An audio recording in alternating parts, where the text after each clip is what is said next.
Amados, em 8 de julho de 2020, o Senhor me falou a respeito de várias coisas que existe dentro, entre o seu povo. Aquele que diz ser seu povo nessa hora. Que há coisas muito sutilmente enraizadas dentro desse povo que devem ser mudadas, retiradas. Ele me mostrou isso em 8 de julho de 2020. Como lhes deixei saber, íamos enviar com os testemunhos anteriores este áudio deste testemunho. Mas quando estava no momento de enviar, o Senhor me disse: não faça, retenha-o.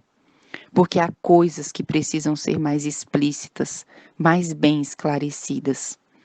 Assim, trabalhando nisso, de acordo com a direção e o que Ele me deixou saber, estou compartilhando hoje com vocês este testemunho, que é de 8 de julho de 2020. O Senhor me deixou saber que o povo, que deseja manter-se firme até o fim, deve se concentrar no que é sólido, e não em vãs teorias ou suposições, e somente seguir aonde está escrito. Ele me deu exemplos do que está acontecendo hoje em dia entre aqueles que diz ser seu povo. Existem brigas, discussões e inclusive agressões sob o manto de serem leais a Deus. E quando o que estão causando é caos, desolação e opróbrio para o povo de Deus. Foi-me deixado saber que aquele que assim procede, a luz do seu candelabro se apagará para nunca mais ser acesa. O Eterno observa aqueles que dizem ser seu povo, mas ao invés da luz brilhar através deles, há somente densas trevas, disputas por crenças que são somente teorias. Estão dentro do povo de Deus e isso deve ser retirado, para que assim possam existir bênçãos. Aqui, compartilho agora as coisas das quais o Senhor me falou. Primeiramente, me falou a respeito dos seus nomes, pelos quais ele é conhecido: Emanuel, Jesus, Senhor, Jesus Cristo, Alfa e Ômega, o grande eu sou, e muito mais. Muitos dizem que se não é Yahvé, é pecado falar de outra maneira. O Senhor vê isso como desagrado, foi-me deixado saber. Ele fez válidas traduções e ele mesmo se fez chamar por vários nomes. E isso encontramos em Êxodo 3, 13 e 15, Êxodo 6, 12 a 13, Gênesis 33, 20, Gênesis 1, 1, Gênesis 2, 4, Êxodo 34, de 8 a 10, Salmos 68, 5, Êxodo 15, 26 e muito mais. Isso é para dar a vocês algumas referências. O Senhor me deixou saber que Ele mesmo estipulou que se alguém vai falar a alguma congregação e a língua dessa pessoa que vai falar não é a língua nativa dos que irão ouvir desta congregação, deve haver um tradutor. Assim, de igual maneira, é com os seus nomes. Também me falou da rebelião de Coré, Datã e Abirão. A encontramos em Número 16. Ele fez uma pergunta: quem abriu a terra que os sepultou vivos? Acaso foi meu inimigo? Fez a pergunta e seguiu dizendo: eu sou um Deus zeloso, que visito a maldade sobre muitos até a 3ª e 4ª geração, para a qual, para cada um deles tem sua justa retribuição. Então fez outra pergunta: Deus castiga? E ele mesmo respondeu sim. Me deixou saber que uns dizem que Deus não castiga, Muitos dizem que Lúcifer e seus anjos, eles mesmos se autodestruirão no fim do tempo. Porém, vemos ali, amados irmãos, onde em Eclesiastes 9:5, Salmos 146, de 3 a 4, Colossenses 3, de 1 a 4, João 5, de 28 a 29, Apocalipse 20, Êxodo 12, de 29 a 39. Muitos exemplos de quando Deus faz justiça. Porque, amados irmãos, Ele não é como nós, que nos aborrecemos e já vem o desprezo. Ou permitimos que a ira se manifeste e cremos que assim trazemos o justo castigo ou a retribuição a essa outra pessoa. Ele não é assim. Ele é um Deus justo e disse que ele realiza sua obra estranha quando faz isso, porque ele não sente prazer, mas ele realmente sabe até onde é o limite de cada situação ou de cada pessoa. Assim, temos que pensar muito bem em todas essas coisas. O próximo exemplo que o Senhor me deu foi que, após a morte de uma pessoa, ele me deixou saber: o seu destino já está decidido para a salvação ou para a perdição. E não haverá já nenhuma mudança do seu destino, porque o juízo foi feito de acordo com as suas escolhas e decisões. Muitos dizem que logo após a morte, o ímpio, ao ser passado pelo fogo, será purificado. E assim também Satanás e seus anjos entrarão imediatamente depois na pátria celestial. Amados irmãos, o Senhor me deixou saber que se nós fazemos isso, nós estamos jogando por terra seu sacrifício na cruz do Calvário. Estamos jogando por terra igualmente a Desmonfort, igualmente ao panteísmo quando começou com Kellogg. E estamos jogando por terra sua intercessão no santuário, no lugar santíssimo. Isso são planos satânicos, ele me disse. Não morri eu por vocês para separar o puro do impuro, a vida da morte, e acabar com o pecado de uma vez para sempre, e não deixar de vez nem raiz nem rama? Olhem bem, pois, que o inimigo não seduza com suas malignas mentiras, porque o que nisso crê torna nulo meu sacrifício e minha intercessão por vocês. Amados, é triste que essas coisas estejam acontecendo com aqueles que professam, que clamam dizer ser o povo de Deus, o remanescente de Deus no tempo do fim, nessa hora tão solene. Vemos Isaías 28, 21, Hebreus 9, 27, Malaquias 4, 1, Ezequiel 28, 18 e 19. Vou deixar algumas citações que o Senhor me deu para esta hora, para que analisemos e estejamos atentos a tudo que o Senhor deixou.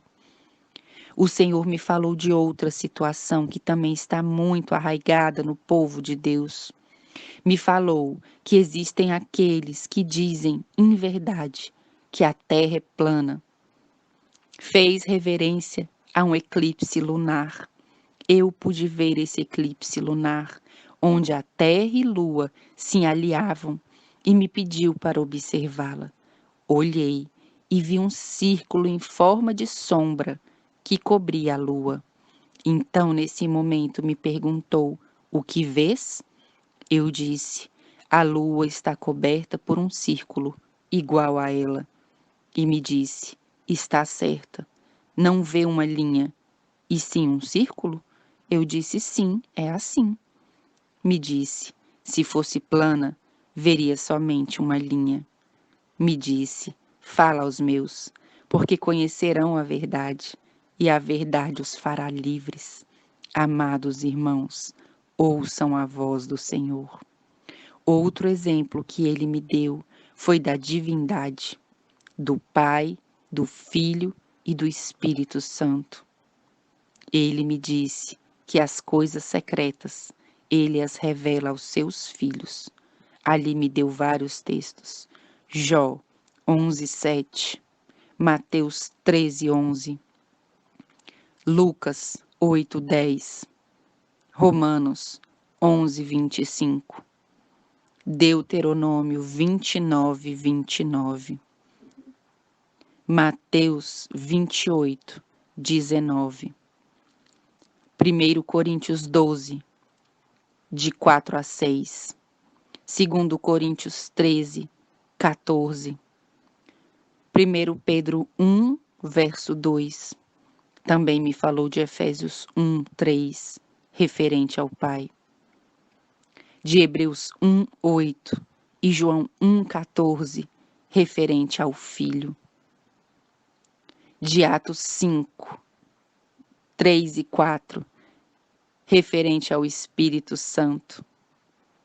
Ali me falou de Ananias e Safira, que mentiram ao Espírito Santo, e todos sabemos qual foi o final destas coisas. Me falou acerca de que o Pai não é o Filho, e me deixou claro em Marcos 13:32. E me deixou claro que o Filho não é o Espírito Santo, e me deixou claro em João 14:16. Também me disse que o Espírito Santo não é o Pai, e me deixou claro em Romanos 15:13, João 14:26, Romanos 5:5 e em Lucas 11:13. Me falou sobre o selamento por meio do Espírito Santo em Efésios 4:30, Judas 1:20 e 21, Atos 5:32, Marcos 13:11, 2 Pedro 1:21. Os profetas que profetizaram pelo Espírito Santo, vemos ali desde o passado até hoje. Também me falou sobre o Espírito Santo quando desceu em forma de pombo e pousou sobre ele, em Lucas 3:21 e 22. E isso deixo com vocês, amados irmãos, não porque somos melhores, também não conhecíamos a lista destes textos, porém para que não demos conta que muitos nos dizem, estas coisas foram acrescentadas, isso não estava aí, mas o Eterno está colocando aqui o seu selo de que isso é verdadeiro. O Senhor me exortou, amados irmãos, a buscar as bases fundamentais de nossa fé e exaltá-las. Me disse, estas serão entendidas em seu tempo com a luz que eu lhes dei para essa hora. Mas a vocês é dado ainda mais, por graça e misericórdia. Acrescente a luz aumentada, me disse, sobre a base da fidelidade, com zelo e lealdade, e eu porei o Espírito Santo em ti, para aqueles que me buscam, reconheçam e vejam a prevaricação que existe desde há muito tempo atrás, na igreja que depositei minhas verdades, e essa as enterrou e as usurpou por uma norma baixa, chegando assim ao ecumenismo de hoje. Isso, referindo-me como bem antes disse, e vocês escutaram, as 28 crenças. Assim, irmãos, continuo esse trabalho junto ao meu esposo, para que em breve o povo real de Deus, este pequeno rebanho que está espalhado sobre a face da terra, tenha as verdadeiras bases sólidas em suas mãos. Assim o Eterno, Ele nos ajudará sobre o discernimento do Espírito Santo. Que o nome do Senhor seja bendito para sempre. Amém. É o único que desejamos. É meu rogo e oração que assim seja, amados irmãos. Que nos concentremos no sólido. Há muitas coisas que temos que ajustar, muitas coisas que é urgente saber para nos colocarmos em contas com Deus. O que foi revelado é para nós, mas o que não temos que caminhar neste caminho. É extremamente perigoso caminhar neste caminho. Amados irmãos, queira Deus que possamos entender e que deixemos de lado tudo isso e busquemos o que realmente devemos estar buscando, que é a santificação em nossas vidas. E este é um caminho muito largo e muito trabalhoso, e não podemos fazer por nós mesmos. É nos colocando sobre as mãos de Deus, para que este grande oleiro quebre essa vasilha de barro, sem servidão, a coloque em sua olaria e a possa fazer nova novamente, com suas mãos, com seu amor, com sua verdade, com sua justiça, com sua misericórdia, e imediatamente depois estaremos prontos, como uma nova vasilha nele, para poder receber a unção do azeite que necessitamos, amados irmãos, com urgência, para essa hora e para o que se aproxima. Não vamos dar brechas em vãs teorias, em vãs suposições. Não vamos dar brechas para isso, amados irmãos, porque é um engano do inimigo, que não saiamos do caminho correto. Queira Deus que possamos entender. Que o Senhor nos abençoe.